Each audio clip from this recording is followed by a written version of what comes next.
So, as we talked yesterday, he called to him, Moses, Moses, when he has his full attention.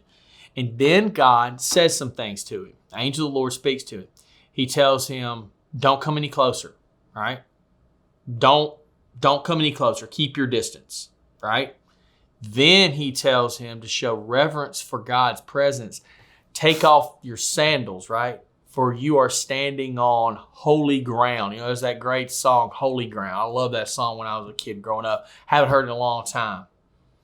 But this idea of stopping, do not come any closer. See, Moses was on his way for an up-close examination of this burning bush, and I would have been too.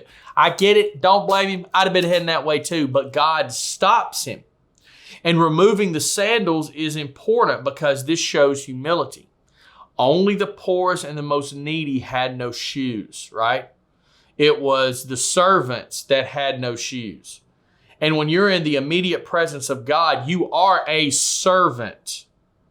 And so the response to take off your shoes for your standing on holy ground was an expression of reverence. It was an expression of humility. It was an expression of servanthood. It meant several things. And Moses would have picked up on this. And then he announces himself. He says he is the God of Abraham, the God of Isaac, and the God of Jacob. So he declared his relationship to the patriarchs. What he's saying here is, I'm not a new God. I'm not somebody else. I'm not some newfangled thing. I'm not something you've never heard of. I am the God of your ancestors. I am the God. I am God alone. So he's showing who he is and announcing his presence in that way. It was the same God that his ancestors had dealt with. And Moses, I'm sure, would have thought that the God of Abraham, Isaac, and Jacob had kind of neglected the family for a long time, right?